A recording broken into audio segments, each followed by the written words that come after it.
Hello and welcome back to the channel. Welcome to another Royal Reviewer video, and today we're going to talk about one single topic, and that is the heart of Invictus. Prince Harry's pet project as part of his rumoured $80 to $100 million deal with Netflix has finally come to fruition.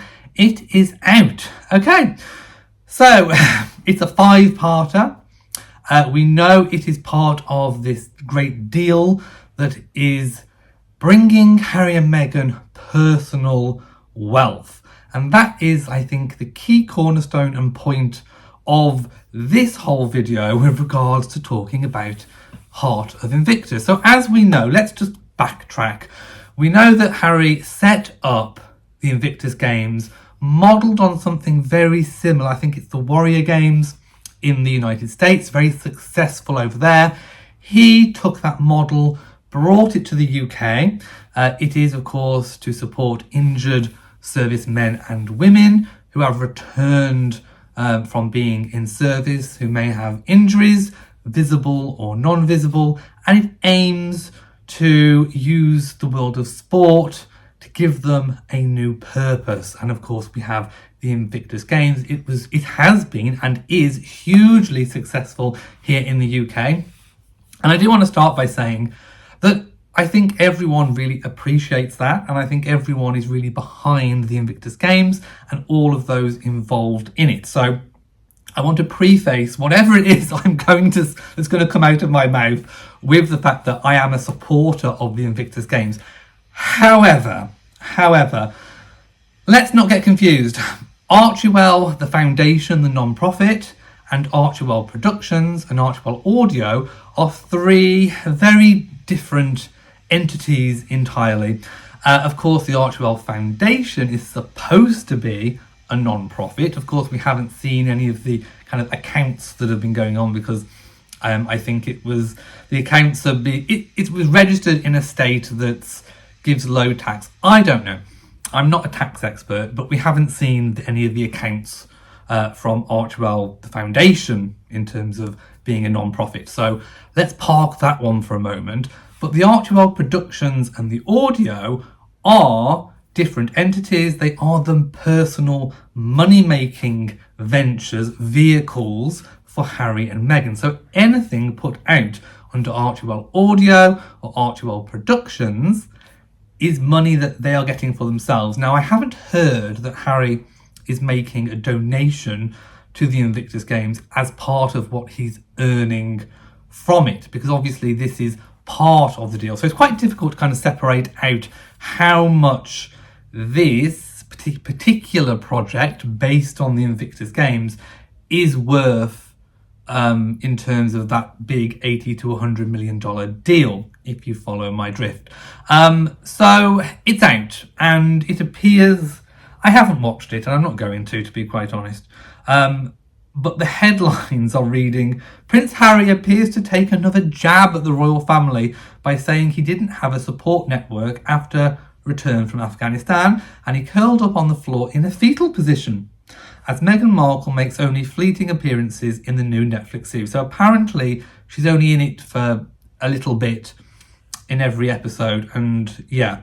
But just because I haven't read it just because I haven't watched it doesn't mean other people haven't. So I do have some key quotes to kind of dissect and talk about. But like I said, being their personal money-making vehicle, I just don't think it's appropriate for Harry to be making money off the backs of those people who he is claiming to support. That's the bit that doesn't sit right for me. Not the fact that he's made a documentary, not the fact that he's highlighting the work that the Invictus Games does. I don't care about that. That's all okay in my view. But what I don't like, what I don't appreciate or agree with, is the fact that he's using it to make money.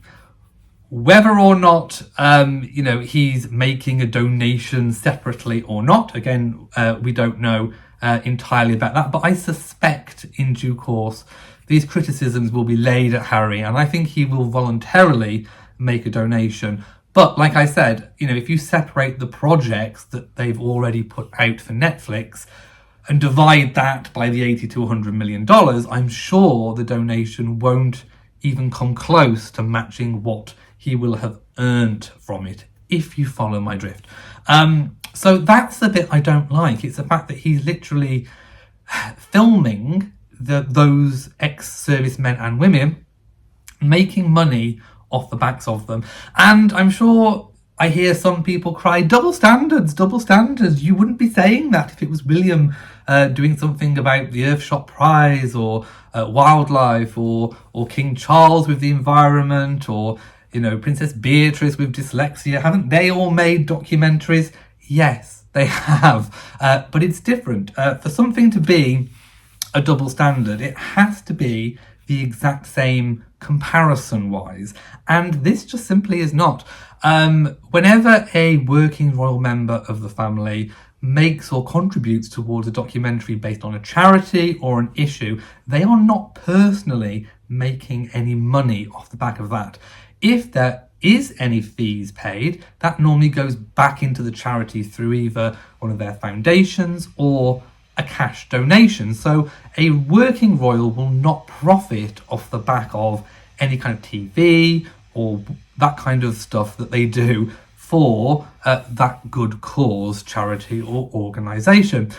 Princess Beatrice and Eugenie are a little bit different in the respect that they are kind of further down the line of succession. And I suppose what royals are allowed to do commercially, the closer you are to the throne as opposed to being further away, is different. Of course, we do have the non-titled royals, Zara and Peter Phillips, grandchildren of the late Queen Elizabeth. They are allowed to do commercial deals to benefit themselves financially, but they, apart from that one milk deal with Peter, which he was ridiculed for, he was very silly doing that, and he hasn't done it again since. Apart from that, Zara and Peter have been quite, savvy in the things that they have commercially exposed themselves to, and they, of course, are a lot further away from the line of succession than Prince Harry is. Beatrice and Eugenie have always found themselves between a bit of a rock and a hard place. They are further down the line, but they're also kind of in the middle. But they have never benefited personally from any interviews or documentaries made. I mean, Princess Beatrice, I think she made one about dyslexia, and I think any fees or any money raised would have gone to the dyslexia charities. So it's not a comparable, is what I'm trying to say. It's not like for like. Prince Harry, regardless of not being able to use the HRH, and let's not get twisted, just because the royal website no longer lists him as being HRH, he still has the HRH. That has not gone. He's just not using it for professional reasons, i.e. work, and he's now not being called that on the website. But make no mistake about it, Prince Harry is still an HRH. That has not gone away.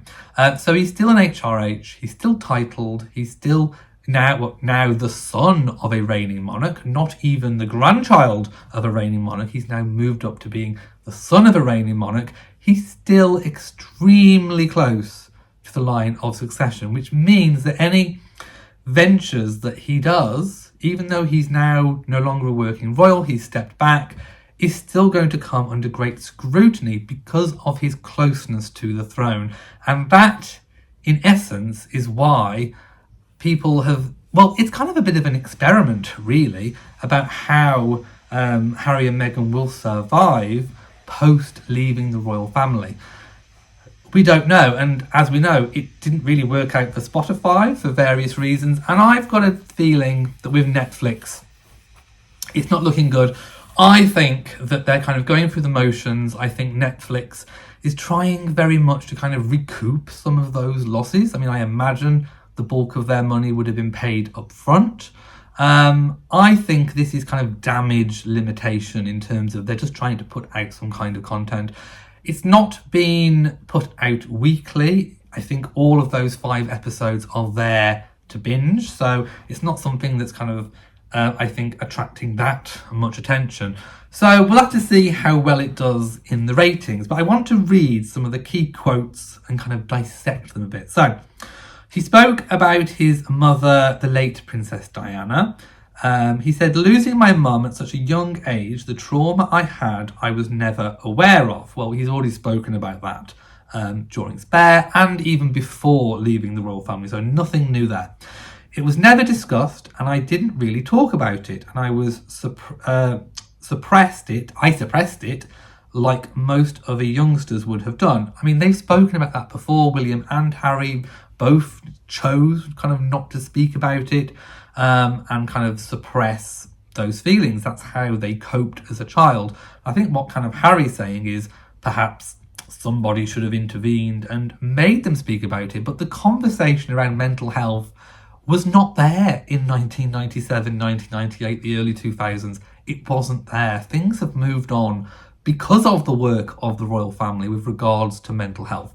So I think that's a bit of an unfair, accusation. But I'm sure, there would have been people there that would have listened to Harry and William had they expressed a wish to do so. And I think that's the issue. They didn't express any wish to do so.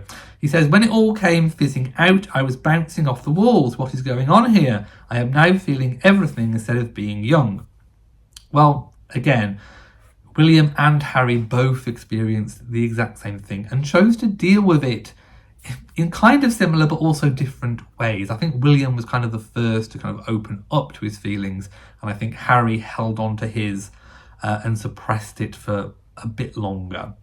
So, on first acknowledging his trauma, he said, it wasn't until later in my life, age 28, there was a circumstance that happened that the first few bubbles started coming out. And then suddenly it was like someone shook and it went poof. And then it was chaos. My emotions were sprayed all over the wall, everywhere. Sounds messy. I went and I was like, how the hell do I contain this? I've gone from nothing to everything, and now I need to get a glass jar and put myself in it. I think some people wished he had. Put myself in it, leave the lid open, and my therapist said, you choose what comes in and everything else bounces off. I think this is one of the issues with Prince Harry. In a weird kind of way, he's had too much therapy. I don't think he's necessarily settled on one that kind of works. I don't think he's really had the right kind of therapy. I think it's kind of messed with his head quite a lot.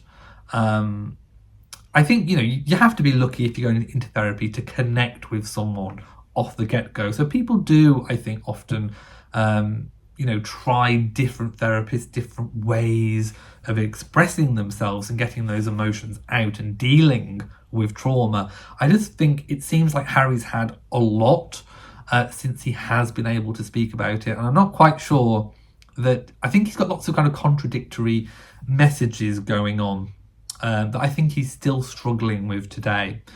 And that is one of the pitfalls of therapy. You do get to open up, but if you've got a mismatch of them, it might be more detrimental. So on returning from Afghanistan in 2008, he said, the biggest struggle for me was no one around me really could help. I didn't have that support structure, that network, or that expert advice to identify what was actually going on with me.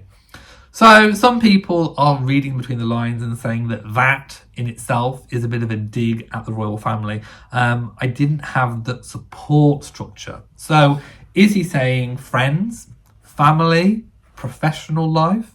At that time, perhaps he didn't have any therapy going on. So maybe he did feel alone. But I think there would have been people there that he could have gone to speak to. The closest person, of course, would have been his brother William.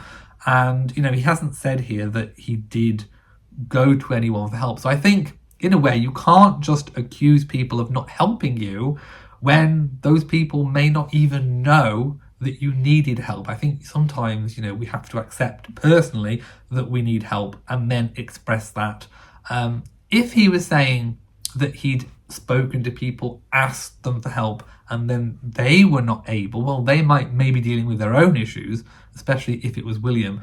But yeah, I don't think he said that. I think he's pretty much said almost like he's having to deal with it himself because he hasn't expressed that. Hi, it's me again. I've just realised and remembered something. So back in, I think it was about 2017, Harry did actually give an interview saying that his brother had urged him to seek help. And that was short, that was after coming back from Afghanistan. So, which one is it, Harry? So on his mental health struggles, he said, unfortunately, like most of us, the first time you consider therapy is when you are lying on the floor in the fetal position, probably wishing you had dealt with some of this stuff previously. And that's what I really want to change. So, powerful imagery, lying on the floor in the fetal position. I mean, that conjures up all kinds of images. I think he is going for sympathy here. I think, during the release of Spare and lots of other things that they've done, I think he knows that he's lost quite a lot of public support, especially back here in the United Kingdom. So I think he's going for trying to conjure up that powerful imagery.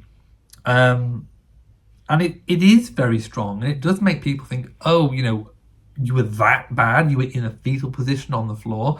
But again, if that was the marker that he needed to realise that he had to get help, then that is the place that he needed to be. Before then, he's indicating that he wasn't ready. From this point on, he's saying he was ready to do that. So I think sometimes you have to hit rock bottom to be able to come up. And I think that's what Harry is indicating there. On his identity, he said, what do I do? On any given day, I'm a dad of 2 under 3-year-olds. Got a couple of dogs, husband. I'm the founding patron of the Invictus Games. There's lots of hats that one wears, but I believe today is all about Invictus. So he's identifying himself as a dad of 2, a husband, got a couple of dogs. He's trying to pitch himself as being very normal. And of course, personal life, he is a dad. He has, kind of founded, if you like, the Invictus Games, one of those co-founders. He does have dogs and chickens and all the rest of it. But crucially, he's never going to be normal because of his position back here in the United Kingdom. He's always going to be a prince. I say always, there is a possibility something could happen for it to be taken away. But at the moment, he's still a prince. He's still got the HRH. He's still a Duke of the United Kingdom, the Duke of Sussex, that was bestowed by Her late Majesty at the time of his marriage to Meghan. So all of this kind of separates him out from being normal. He lives a very juxtaposed life. On the one hand, he sees himself as being very normal. That's quite evident here. But on the other hand, he's not. And this brings me back to the whole money-making venture. I don't think it's right to involve the Invictus Games or any other charity foundation or anything that he's working on that's charity-wise in his personal money-making ventures. To me, it doesn't sit very well. On serving in the military as a father, I've always had myself down as being the dad and that I could never be serving while having kids. It's never the individual signing up, it's the whole family signing up. Well, that is true. I don't think I have anything to say about that. Signing up, being a serviceman or woman impacts the whole family. And I don't think most people would like to be doing that with a family, but some people do. And those people need applauding for still serving, even when they have loved ones back at home, but very hard to do so. On his son, when I talk to my son Archie about what he wants to be when he grows up, some days it's an astronaut, some days it's a pilot, but what I remind him is no matter what you want to be when you grow up, it's your character that matters most. I think he needs to take his own advice on that one. Because during the last 3 years, all he's been doing is harpooning his own family. When his grandfather was passing away, basically he was going through all the Oprah interview. Then, even before Her Late Majesty passed away, he was going to release Spare. While she was alive, he was going to, if she hadn't passed away, he was still going to release it. So he's just, if his character, if he's judging his own character as, holding it up as something to applaud, I think he needs to take a big, long, hard look in the mirror.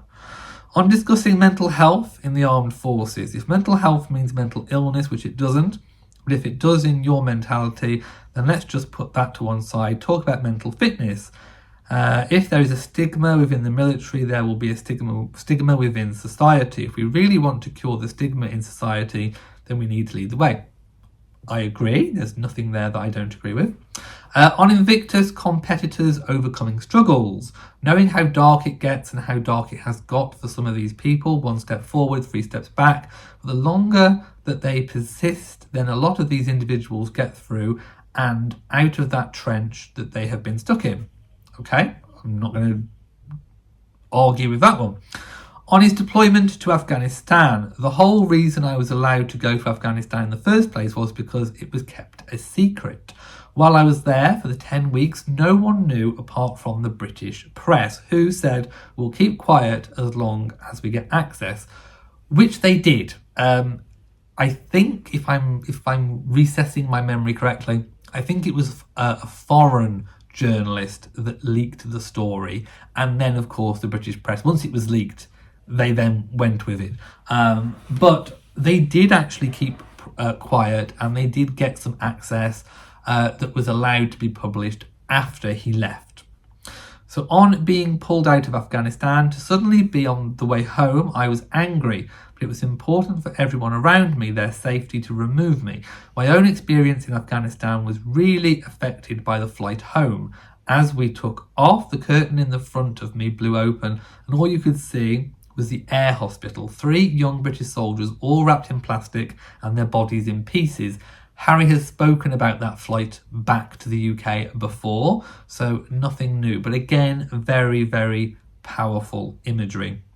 Also in the show, Harry and Meghan were seen in a private moment together before a speech, and he could be heard confiding in Meghan about his nerves. Harry is heard saying, "We haven't done this for a while. My heart is like digga digga digga digga digga digga."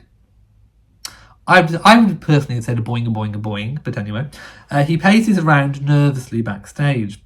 All 5 episodes of the docuseries were made available at 8 a.m. UK time, and following prior speculation that it had been cancelled by Netflix. Well, we now know it has not been cancelled. I do think there is a level of damage limitation going on. Of course, this is released ahead of the Invictus Games, which will be held in Dusseldorf on September the 9th for 8 days.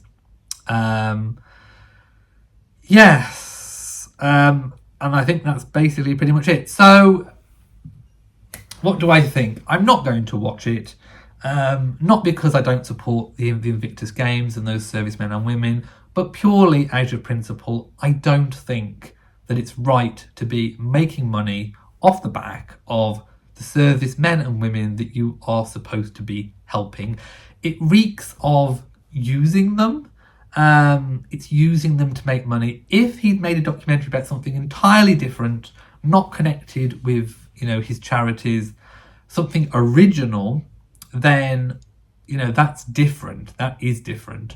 But to make money off the back of them, it's not a good look. I don't think it's going to go down. I think when the dust settles, I just don't think, again, it's not another good look. Spare was not a good look. This is not a good look. The Harry and Meghan documentary thing, that was not a good look. Most things he's doing since leaving has not been a good look. So, I'm going to leave it there. I'm sure many of you will have lots of opinions. Some of you will have even watched it, and I'm sure will be commenting what you saw in it. So please feel free to leave a comment, whatever it might be, and I'm sure it will lead to interesting reading. So thank you for watching this video. If you have enjoyed it, please give it a big old thumbs up. Don't forget to share on social media, and of course hit the bell so that you know whenever I upload a new video. So from me, mwah, to you all, and goodbye.